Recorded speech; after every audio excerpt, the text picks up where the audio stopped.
Hello, friends. It's Friday. That means it is time for Margaritas with Margarita Chang, CFP Pro. For 15 minutes each week, we learn from industry experts how to flex our financial muscles here live on Facebook. We know you are going to love today's guest. Alina Liao is the founder and CEO of Zenit, a radical wellness company with the mission to make wellness accessible to everyone, topic near and dear to my heart as well. Today, Rita and Alina will be talking about thriving mind, body, spirit, and soul. So take it away, Miss Rita.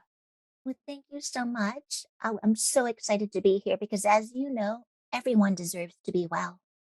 And that is why we have our special guest, Alina Liao. So thank you so much for being here, Alina. Thank you for having me. Well, what I would love for you to have the opportunity to share is what led you to start Zenit. Yeah, I always say I didn't plan to start Zenit. Um, with Zenit, I make the idea is to make the mental health and wellness benefits of journaling more accessible.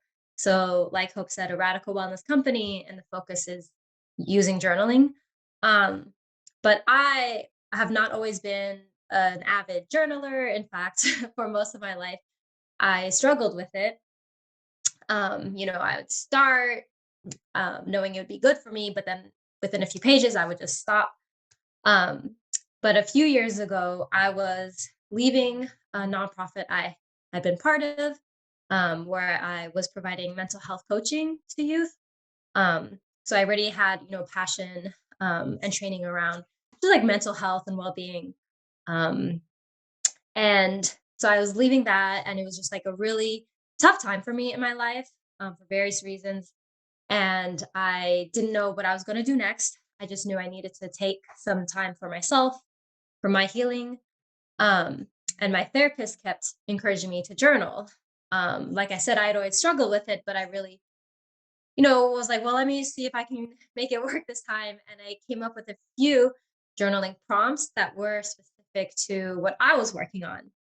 And I still remember them today. They were, what serves me today? How am I honoring what I want? And what am I learning? And I would write those down in a blank journal, and just having them on the page made such a world of difference compared to it just a blank page that just stares back at me.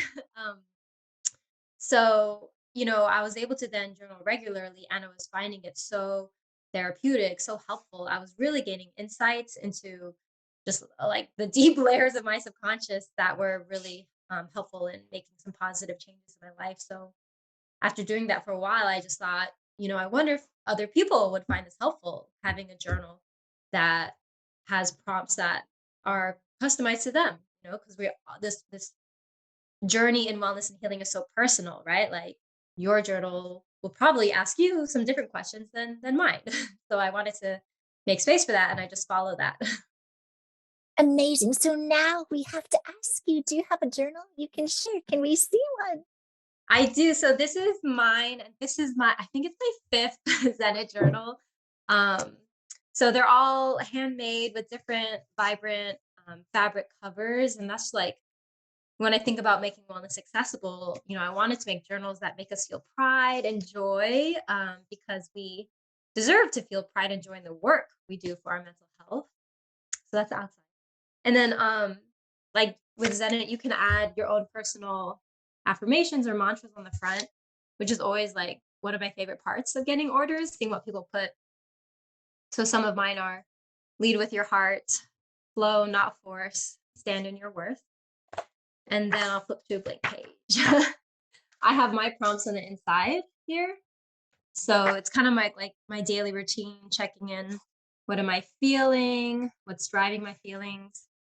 What do I want in my heart? I'm still coming back to that prompt, like, what do I want? What do I want? And then what's my wisest self saying? So for me, I have those prompts just like repeat throughout the journal. That's so beautiful. Thank you so much for sharing. Can you speak a little bit about the fabrics? Oh, yes. So they're like a mix of Ankara or African print and batik fabrics. And they are um, they have different cotton fabric, different prints. Again, like I just go shopping and I look for fabrics that again have different um like they're fun or inspiring, kind of vibrant. And one of my friends who got a Zenit said like, the outside it's very colorful, and it kind of goes along with as you fill in your journal with what's going on in your life and what's in your heart and mind, like then the inside becomes more colorful. I really like that. No, that's so true. That's right. No, they're exquisite. So, if I'm not mistaken, um, you started this before the pandemic or just as the pandemic was starting. What was that like, and how has that been Yeah, starting a I business? started it just I started working on it just before the pandemic. So it and going into as I started Zenit again, like I was already working through my own mental health challenges with depression, anxiety, and trauma. And then the pandemic happened, which just made everything, harder and more complicated. So um the first like year and a half to 2 years was really, I mean, it was really challenging. Um, More so because I just was in a state where, um, like I already woke up every day feeling like a failure, feeling like, oh, it wasn't enough. Um, and when you start your own business, like, ideally you want to be super optimistic, super confident, because you need that to like carry you forward because this is your own thing. And so I just had to, it was just like a fight, to get through each day, um, kind of working through the depression and just the like mental challenges I was having. And, fortunately, I, um, have had people in my corner who just like encouraged me, supported me along the way. And, um, ultimately on these days where I just felt really down because sales had, really slowed down for some time, or, it was just hard. I just kept at like, I tell myself, well, I could stop. Like, Alina, you could stop and you could, I don't know, find a job. um, but then I would always say, but I don't want that. Like at the end of the day, I still want to be doing this. So that's what kept me going.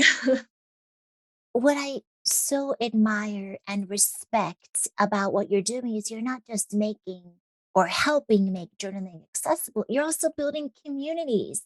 So that is definitely helping so many people with their well being. I want to give you the opportunity to talk about the communities that you're building. Yeah, this has been something that I started during the pandemic, and it's kind of been a silver lining where um I started doing these journaling. I call them mini retreats. So on a monthly basis, we gather, and here, like using Zoom has been super helpful because we can connect across wherever.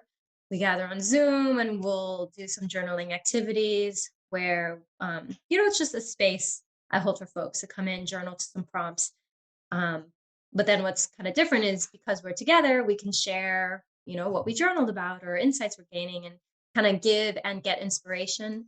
Um, and that's been like every time we hold this, I always come away just so like inspired and moved from what others share, because the way I see it, we all have wisdom from our own lived experiences. And it's just such a honor and joy to create a space where folks can hear each other's wisdom and share our wisdom. I absolutely love that. And as you know, Margaritas with Margarita, it's personal finance happy hour. I really love this prompt. You know, the podcast is personal finance happy hour, but how do you define financial success for yourself and your business? Yeah, I that's been one area that I have like that's been a journey because I started Zenit and I kind of had this very rigid, narrow definition of success, like financial success for myself and my business. Where, oh, a successful business, it starts like this, then it has that kind of hockey stick growth and it takes off, right? We always want to hear about businesses taking off. Um, and I wasn't seeing that in my first few years. And I've had to ask myself that question, like, well, what is success for me? And I've gotten to a place where it's not that I don't have visions of like doing big things and having a big impact. Um, but actually getting clear on what success looks like for me has been a huge part of just my own mental well-being and being able to own my definition of success.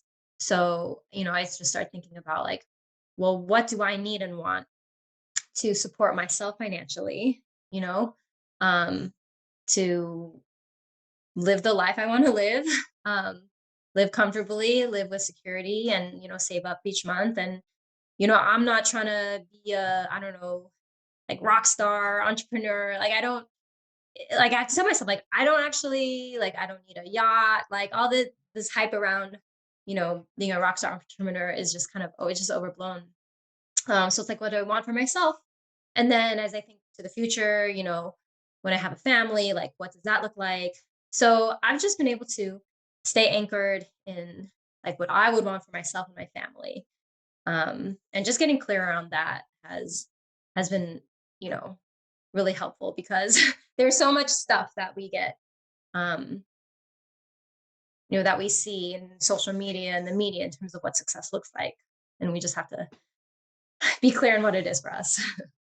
Absolutely. And I think as we wrap up, that's really important because so many times, I'm a certified financial planner. People come to me, they're like, I think I should have $3 million. And actually, for some people, they don't need that to retire. And for other people, maybe 3 million isn't enough because they're living large. So it's important that I tell people how much you need is a function of what you want to do and what's important to you. And I love like what you're doing. So we want you to have this opportunity to have viewers and listeners visit your site. So can you share your website and social media handles so that people know how to find you?